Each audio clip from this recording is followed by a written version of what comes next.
Un corrigan, c'est un petit machin haut comme ça, avec une barbiche. Corrigan mâle et femelle confondus sont poilus, d'accord? Donc c'est parfois compliqué de les différencier. Des petites pattes de chèvre, des oreilles pointues et surtout toujours bien habillés à la dernière mode de Bretagne, toujours. Nos petits corrigans, ça vit en meute, en troupeau, près des menhirs. Vous savez, les pierres levées qu'on a un petit peu partout chez nous. Et bien là, le Val-Sortour, c'était le domaine des corrigans. Alors le curé avait interdit qu'on aille cultiver les champs là-bas. Mais un hiver, notre Yannick, il a vu que ses enfants avaient plus faim que d'habitude. Et il s'est dit, bon, vous savez quoi? La faim justifie les moyens. On est bien d'accord. Alors il a pris ses outils, tant pis pour le curé, tant pis pour les corrigans. Et il a décidé d'aller cultiver le champ quand même. Seulement, dans le Val-Sortour, ça faisait 20, 30, 40 ans que personne n'y avait mis les pieds. Il y avait des mauvaises herbes hautes comme ça, des orties, des ronces à arracher.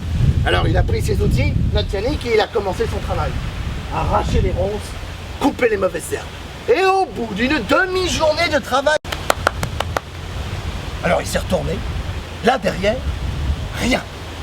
J'ai dit que c'était probablement la bouteille de jus de pomme qu'il avait bu avant de venir, qui lui montait peut-être un peu à la tête, alors comme de rien n'était, il a continué son travail. Quoi, quelques heures à peine après, il entend à nouveau derrière lui,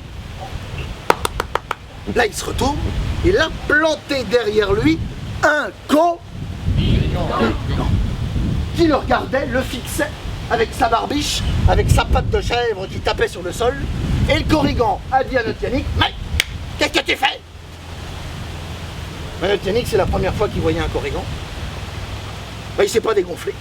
Il a dit, bon, eh ben écoute, je suis en train d'arracher les mauvaises herbes pour pouvoir planter du sarrasin et que mes enfants aient à manger tout l'hiver. Il a dit, bah tu sais quoi, je vais t'aider.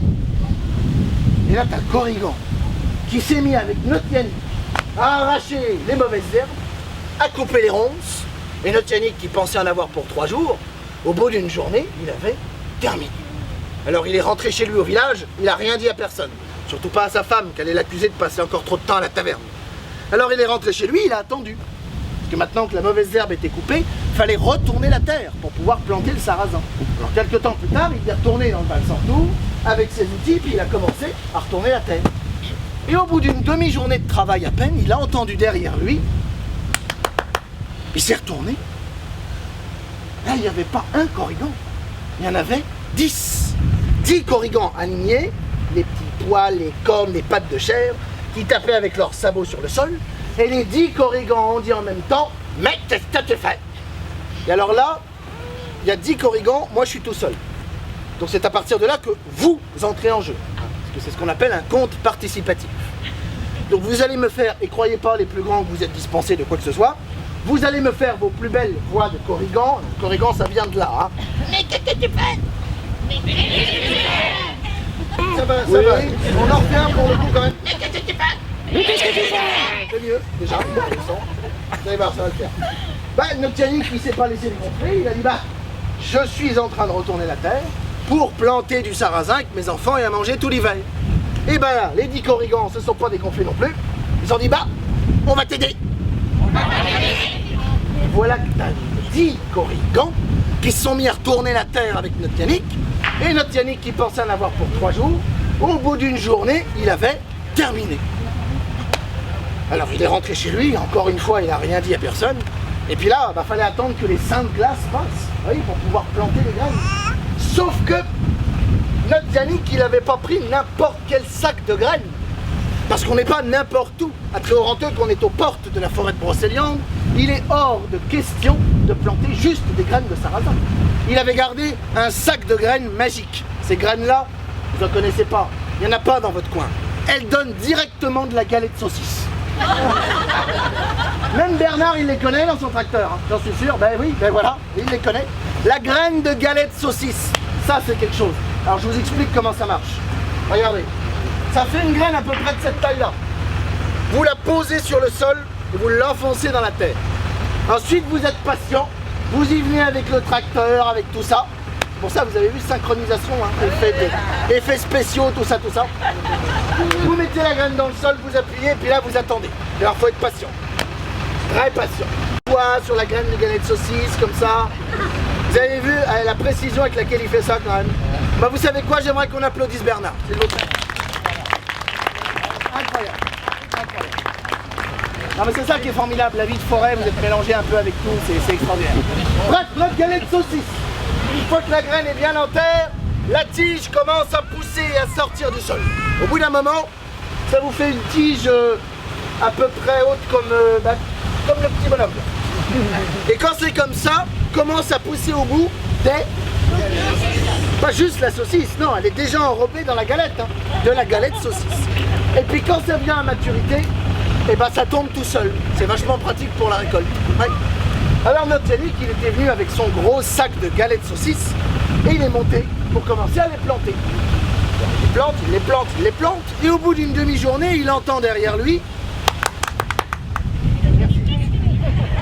Là, il se retourne, il y en avait 100 des corrigans, 100 qu'il fixait, qui tapaient du sabot sur le sol et qui lui ont dit « Mais qu'est-ce que tu fais ?»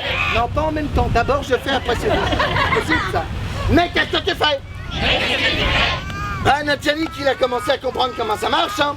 Il a dit « Bah, je suis en train de planter mes bulbes de galettes saucisses pour que mes enfants ils aient à manger tout l'hiver. » Et bah, les 100 corrigans lui ont dit « Bah, on va t'aider. » J'étais plus timide là. Alors voilà que les 100 corrigans se sont mis à prendre chacun un bulbe de galettes saucisses et l'ont planté dans la terre, encore et encore. Et notre Yannick qui pensait en avoir pour 3 jours, au bout d'une journée, il avait terminé. Alors maintenant, je vous l'ai dit, la galette saucisse, faut être patient. Ça prend du temps à pousser. Alors la tige commence à peine à sortir du sol et notre Yannick il dit bon, moi j'ai autre chose à faire. Je vais envoyer mon fils. Comment s'appelle le fils de Yannick ? Loïc, c'est bien, vous avez suivi, tout va bien. Alors le Loïc, il faut que je vous en parle un peu parce que, comment vous dire, il est gentil quoi, hein. Enfin il n'a pas inventé l'eau chaude. Hein.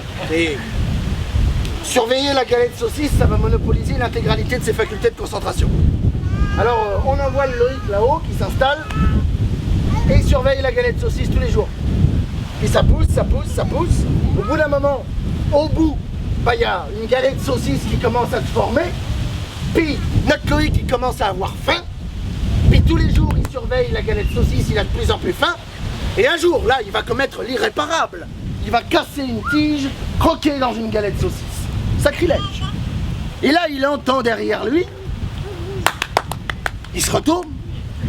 Là il n'y en avait pas un, il n'y en avait pas 10, il n'y en avait pas 100, il y en avait 1000 corrigans alignés là sur les hauteurs des Valsertour, qui regardaient notre Loïc, qui tapaient de leurs sabots par terre et qui ont dit « Mais qu'est-ce que tu fais ?» Ben notre Loïc, je dis c'est pas une flèche hein. Il leur a dit bah j'avais faim, j'ai croqué dans une galette de saucisse. Et ben là, t'as les 1000 corrigans qui lui ont dit bah on va t'aider. Et là, t'as les 1000 corrigans, regardez comme la nature s'énerve, c'était un vrai carnage. Qui ont déchiré, cassé, mangé, dévoré les galettes de saucisse. Il n'y en avait plus rien à la fin. Et ça, bah, ça avait fait un énorme nuage qui montait vers le ciel. Et ça avait attiré l'attention de Yannick, le père à la ferme. Bah oui, normal. Alors il rapplique au plus vite possible et là, il arrive, plus rien. Et qu'est-ce qu'il voit? Son fils avec une galette de saucisse à moitié croquée dans la main. Alors là, les nerfs le prennent. Il y va, il le prend. Là, 2 tartines. Et au moment où il fait ça, il entend derrière lui. Là, il n'y en avait pas 10, il n'y en avait pas 100, il n'y en avait pas 1000. Il y en avait 10 000. 10 000 corrigans qui frappaient de leurs pieds par terre et qui disaient « Mais qu'est-ce que tu fais ?»